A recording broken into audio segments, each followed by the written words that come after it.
கணேசன் குரல் செய்திகளுடன் இணைந்திருக்கின்ற உங்கள் அனைவருக்கும் இனிய வணக்கங்கள். முதலில் தலைப்புச் செய்திகள். ஐக்கிய நாடுகள் உயர் ஸ்தானிகர் இன்று யாழ் விஷயம். தமிழின படுகொலை சர்வதேச விசாரணைக்கு வழி ஏற்படுத்துங்கள்.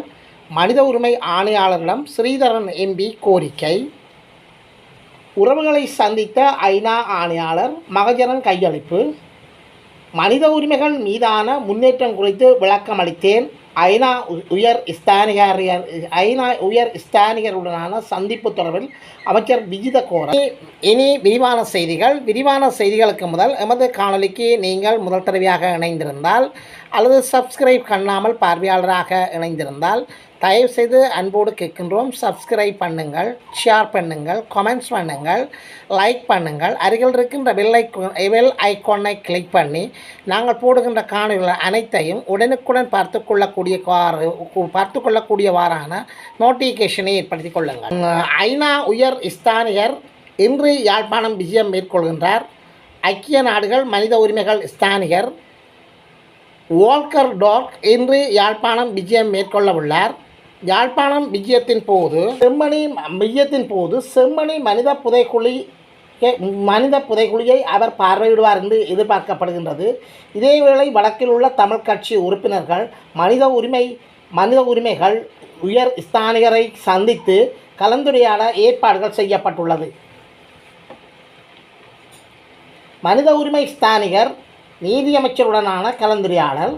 இலங்கைக்கு விஜயம் செய்துள்ள மனித உரிமைகள் உயர் ஸ்தானிகர் வோல்கர் டார்க் நீதிமன்றம் மற்றும் ஒருங்கிணைப்பு அமைச்சர் சட்டத்தரணி கர்சன நாணயக்கார ஆகியோருடனான சந்திப்புக்கும் ஒழுங்குகள் செய்யப்பட்டுள்ளது.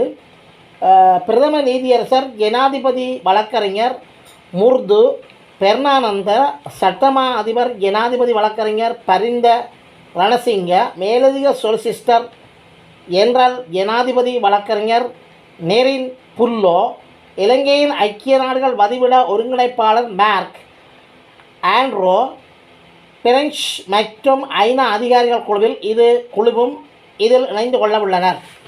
உறவுகளை சந்தித்த ஐக்கிய நாடுகள் ஆணையாளர் மகஜர் கையளிப்பு. ஐக்கிய நாடுகள் மனித உரிமைகளின் ஆணையாளர் வடக்கு கிழக்கு வலிந்து காணாமல் ஆக்கப்பட்டோரின் உறவுகளை சந்தித்து தமக்கான நீதி கோரி மகஜரையும் கையளித்துள்ளனர். கொழும்பு பண்டாரநாயக்கா சர்வதேச மாநாட்டு மண்டபத்தில் நேற்று இடம்பெற்ற பொது அமைப்புகள் உடனான கருத்தரங்கில் முடிவிலேயே ஆணையாளர் வோல்கர் டார்க்கரை சந்தித்து மகஜர் கையளித்துள்ளனர். இந்த சந்திப்பில் வடக்கு கிழக்கு மாகாண வலிந்து காணாமல் ஆக்கப்பட்டோரின் உறவுகளின் சங்க பிரதிநிதிகள் லீலாதேவி, மீனலோஜினி, சரோஜினி, அரியமலர், சுகந்தி ஆகியோர் கலந்து கொண்டனர். மனித உரிமைகள் மீதான முன்னேற்றம் குறித்து விளங்கப்படுத்தியுள்ளேன். ஐக்கிய நாடுகள் உயர் ஸ்தானிகருடனான சந்திப்பு தொடர்பில் அமைச்சர் விஜித கோரத் மனித உரிமைகள் மீதான முன்னேற்றம் குறித்து ஐக்கிய நாடுகள் மனித உரிமை ஸ்தானிகருடன் விளக்கியுள்ளேன் என அமைச்சர் விஜித கோரத் தெரிவித்துள்ளார். இலங்கைக்கு வருகை தந்துள்ள ஐக்கிய நாடுகள் சபையின் மனித உரிமைகள் உயர் ஸ்தானிகர் வோல்கர் டார்க் நேற்று செவ்வாய்க்கிழமை வெளிவிவகார அமைச்சர் விஜித கோரத் சந்தித்தார். இதன்போது மனித உரிமைகள் தொடர்பான பரஸ்பர நலன் சார்ந்த விடயங்கள் தொடர்பில் கலந்துரையாடல் இடம்பெற்றதாக அமைச்சர் விஜித கோரத் தனது எக்ஸ் தளத்தில் பதிவிட்டுள்ளார். இது தொடர்பில் அவர் மேலும் தெரிவித்திருப்பதாவது: தொடர்ச்சியான ஆக்கப்பூர்வமான ஈடுபாட்டிற்கான அரசாங்கத்தின் உறுதிப்பாட்டை நான் மீண்டும் வலியுறுத்தினேன். புதிய அரசாங்கம் பதவியேற்றதிலிருந்து நல்லிணக்க முயற்சிகள், மனித உரிமைகள் மீதான முன்னேற்றம் தொடர்பிலும் மனித உரிமைகள் உயர்ஸ்தானிகரிடம் விளக்கினேன் என பதிவிட்டுள்ளார். தமிழின படுகொலை சர்வதேச விசாரணைக்கு வழி ஏற்படுத்துங்கள். மனித உரிமை ஆணையாளரிடம் ஸ்ரீதரன் கோரிக்கை. தமிழின படுகொலை சர்வதேச விசாரணைகளுக்கு வழி ஏற்படுத்தி தாருங்கள் என ஐக்கிய நாடுகள் மனித உரிமை ஆணையாளர் வோல்கர் டார்க்கிடம் ஸ்ரீதரன் எம்பி நேரில் கோரிக்கை முன்வைத்துள்ளார். நேற்று மாலை கொழும்பில் நடைபெற்ற ஐக்கிய நாடுகள் மனித உரிமைகள் ஆணையாளருடனான சந்திப்பிலேயே அவர் இந்த விடயத்தை வலியுறுத்தியுள்ளார். அவர் தொடர்ந்து தெரிவிக்கையில், ஈழத்தமிழர்கள் மீது இலங்கை அரசால் திட்டமிட்ட வகையில் புரியப்பட்ட இனப்படுகொலைக்கும் வலிந்து காணாமலாக்கப்பட்டவர்களுக்கு பொறுப்பு கூறல் உறுதி செய்யும் உள்ளக பொறிமுறைகளை நடைமுறைப்படுத்துவது, இன மேலாதிக்கம் மிகுந்திருந்திருக்கும் இலங்கை தீவில் சாத்தியமற்றது என்பதால் பொறுப்புக்கூறல் உறுதி செய்யும் வகையிலான சர்வதேச விசாரணைகளுக்கு வழிவகை செய்யுமாறு பாராளுமன்ற உறுப்பினர் சிவஞானம் ஸ்ரீதரன் இலங்கை வந்துள்ள ஐக்கிய நாடுகள் மனித உரிமைகள் ஆணையாளரிடம் கோரிக்கை விடுத்துள்ளார்.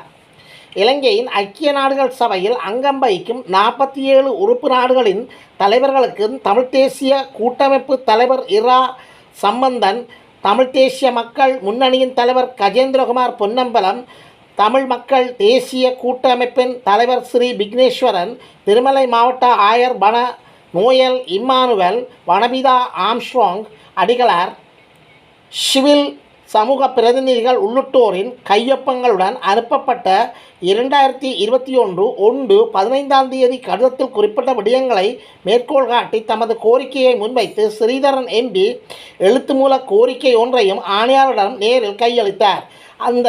அந்த கோரிக்கை கடிதத்தில் மேலும் குறிப்பிட்டுள்ளதாவது 1948 இலங்கை சுதந்திரம் பெற்றதிலிருந்து அடுத்தடுத்து ஆட்சிபீடம் ஏறிய அனைத்து அரசாங்கங்களும் சிங்கள பௌத்த பெரும்பான்மை வாதத்தை நிறுவனமயமாக்கி தமிழர்களின் அடையாளத்துவ வாழ்வை சிதைத்து சுதந்திர சுயாட்சி மற்றும் பிராந்திய ஒருமைப்பாட்டை அடியோடு இல்லாமல் செய்தன.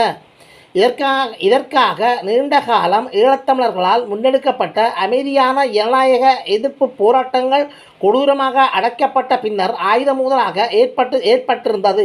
அதன் உச்சமாக 2009 மே மாதம் முள்ளிவாய்க்கால் தமிழின படுகொலை என்ற இன பேரவலத்துடன் போருக்கு பின்னரும் தமிழர் தாயக பகுதிகள் பெரிதும் இராணுவ மயமாக்கப்பட்டு நில அபகரிப்புகள், மக்கள் தொகை மறுசீரமைப்பு, பொருளாதார புறக்கணிப்பு மற்றும் கலாச்சார அழிப்புகள் என்பவை தமிழ் தேசியத்தை அழிப்பதற்கான ஆயுதங்களாக அரசாலும் அரச படைகளாலும் தொடர்ந்தும் பயன்படுத்தப்பட்டு வருகின்றன.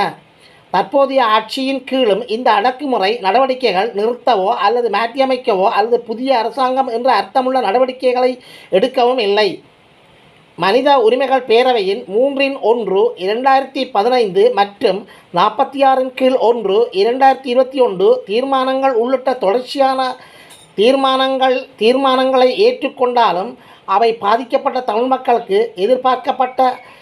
செய்யப்பட்ட குற்றங்களின் வீரியத்தை ஈடு செய்யத்தக்கவையாக அல்ல என்பதையும் தாங்கள் கவனத்தில் எடுத்து கொண்டு வருகின்றேன்.